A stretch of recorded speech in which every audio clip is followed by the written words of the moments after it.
From Lagos, the nation's commercial capital, this is the News at 10. Live from Channels Television. Reporting tonight, Amarachi Ubani.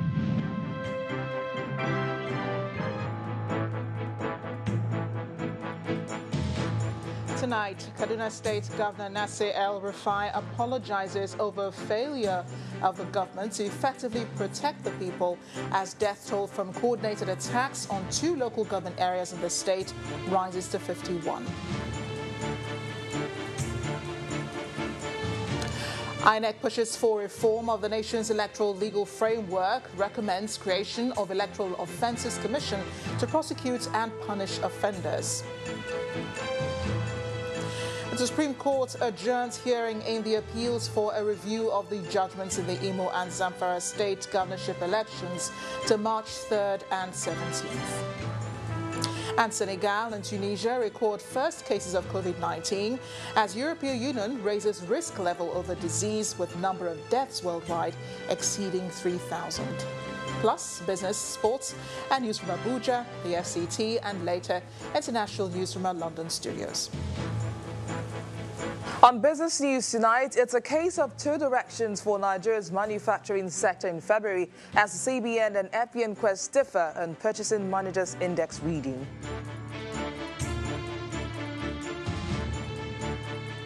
Daniel Sturridge handed worldwide football ban for 4 months for breaching betting rules.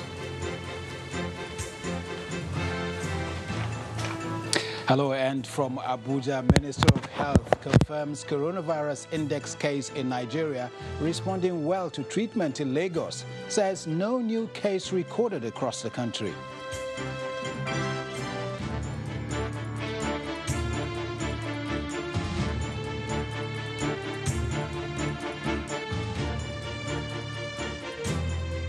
Last night, the record was 30. Today, the death toll from Sunday's attack by armed bandits on some communities in Giwa and Igabi local government areas of Kaduna State has risen to 51.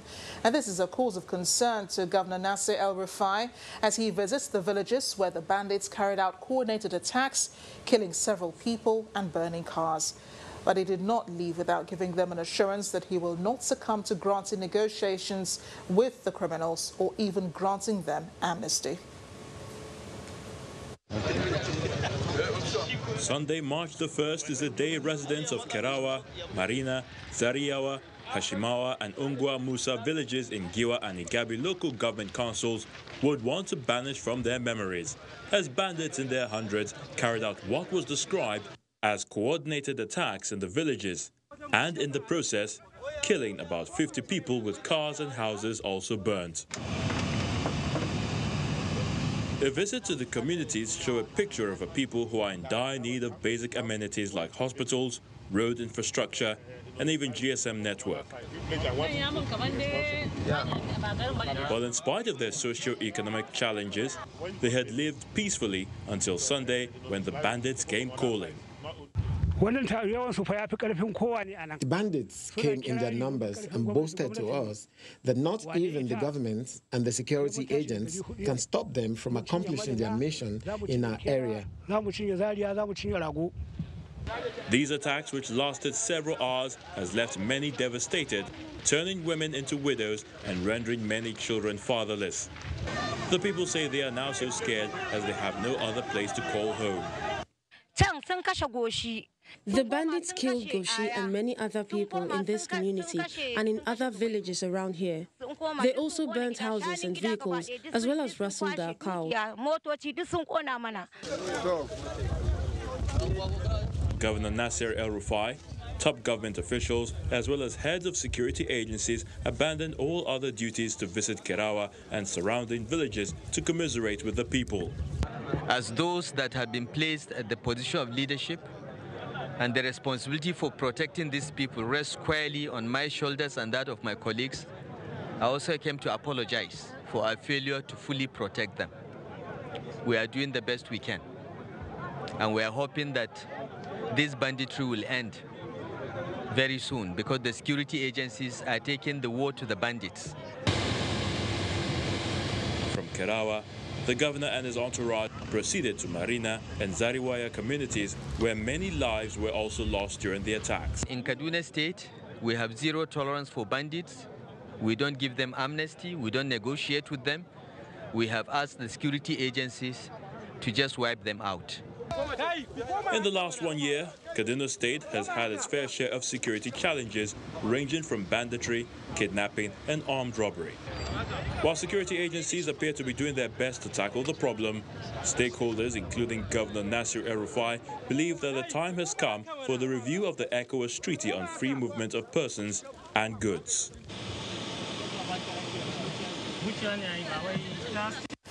Meanwhile, the president has vowed to defeat the rampaging bandits who massacred 51 Kaduna State villagers.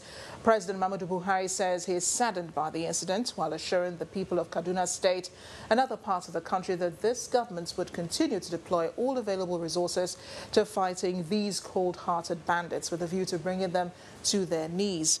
The president said in a statement, "From reports received, it is obvious that these bandits are unleashing their fury and frustration on innocent people because of the ongoing military and police offensive against them in the Beningwari and Kaduru forests. This administration will not be blackmailed by criminals to abandon the current military operations against them." He also commiserates with the families of the victims of the attack and the state government. And while the Kaduna State government moves to protect lives and property in the state, some residents of communities prone to attacks in the state are strategizing on how to set up a joint vigilante task force team that would collaborate with security agencies to flush out bandits. It's an initiative by the Fulani community and indigents of Chawai Chiefdom in Kauru local government area, which the state government says it will support. It's coming on the heels of the recent attack by gunmen in one of the communities where 3 people were reportedly killed. Kauru local government area of Kaduna State shares borders with Kanauri town in Plateau State in north-central Nigeria. Recently, about 3 people were reportedly killed by bandits in one of the villages, thereby fueling fears of likely reprisals by the affected group. The people that say they want to stay in peace and harmony were once living peacefully in Cameroon. When the leader of the Fulani volunteered to handle the immigration, Veni Fulani, but this gesture was rejected. Even in this gathering, none. If this must be resolved, then the Fulanis must be invited.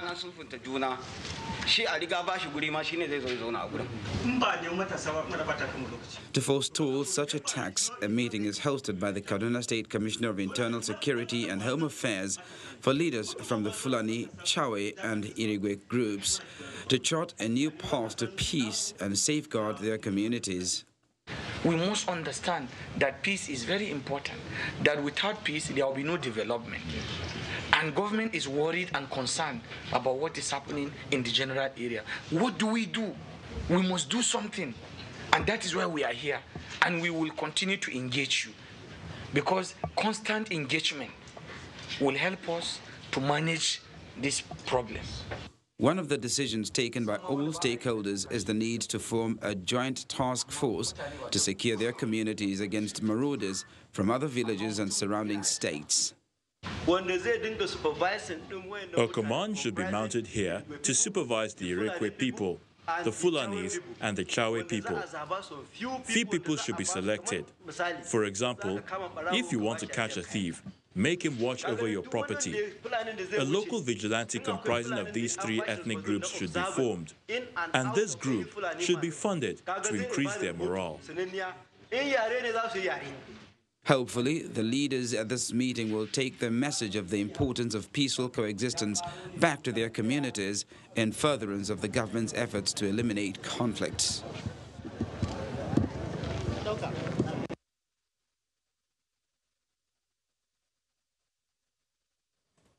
Let's go over now to Kaduna, from where we're being joined by Governor Nasir El-Rufai to give a better understanding of the situation in his state. Governor El-Rufai, thank you for joining us this evening on the News at 10. Today, you publicly tendered an apology to the people of the state for what you describe as the failure of government to adequately protect the people.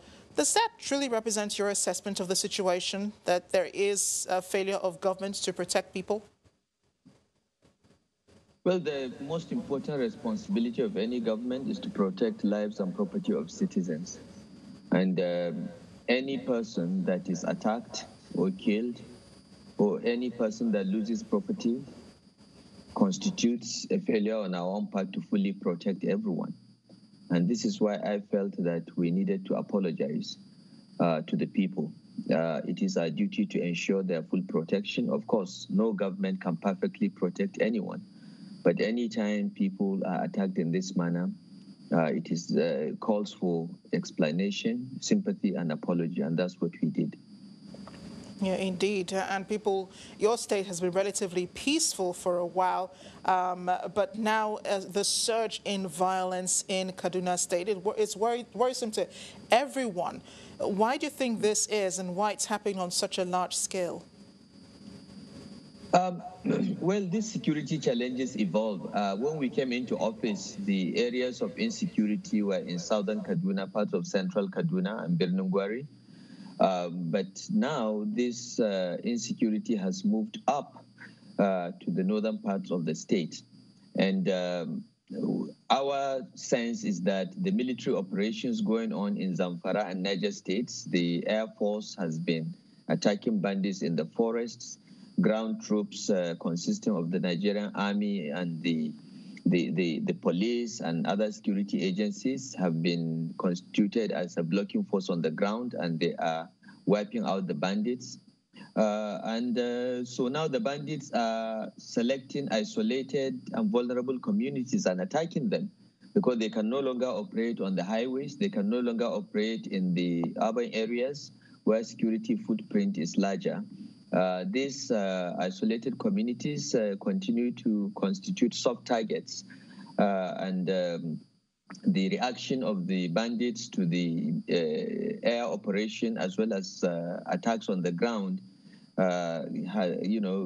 is to just attack vulnerable communities. There is no basis, no reason at all for attacking some of these isolated communities, but that's what they are doing. But it is a sign of desperation that they are being defeated. We are confident that so long as these combined operations from the air on the ground continue, we will see the end of the last bandit in no time by the grace of God. You're right when you say it's those isolated communities that these bandits are attacking. Do you think that's a challenge for security forces reaching to those areas? And what are you doing apart from just identifying the problems and, the situation, assessing it? What more are you doing as a governor? It is a major challenge. Kaduna State is huge, 46,000 square kilometers. I say that Kaduna State is 2.5 times the 5 southeast states put together. So it's a large territory and it's very difficult to cover. And we have shortage of policemen. We have only 13,000 policemen to cover the entire state. Many isolated communities are therefore vulnerable. The security agencies cannot be everywhere. We have provided them with logistics and transportation, and the Nigerian Air Force has been very, very quick in reacting anytime we get a report. But sometimes these communities do not even have telecom service, so they can't even call and report when they are under attack. But I must say that in spite of these challenges, the security agencies have been quite quick in responding. It's just that before the security agencies get there, a lot of damage would have been done. In this case, we've lost over 50 people needlessly, but it would have been worse. If the security agencies had not got there, maybe the entire village of Kirawa and Zariawa and Marina would have been wiped out. And the Air Force from the air attacked these bandits with rockets. Most of them have been wiped out, actually. And we are trying to re-strategize because most of the communities that are under attack are those that are isolated and close to these forests. So we are trying to work with the security agencies to ensure deployment in all communities near this forest to the extent possible. But the security agencies are thin on the ground. We have too few of them, and it is a major challenge. But I know that the federal government is doing something to boost the numbers of the armed forces as well as the police. So we hope we'll get more boots on the ground for Kaduna State. Governor Nasir El-Rufai, thank you for speaking with us on the News at 10. We do hope you do find a solution to all of this. All the best with trying to find, a solution to the armed banditry in Kaduna State. Thank you. Thank you. We'll continue to work on it. Thank you for having me. You're welcome. That was the Governor of Kaduna State, Nasir El-Rufai. In part 2, after the break, former President Olusegun Obasanjo says he's optimistic Nigeria will overcome its challenges of insecurity and disunity. Please join us again.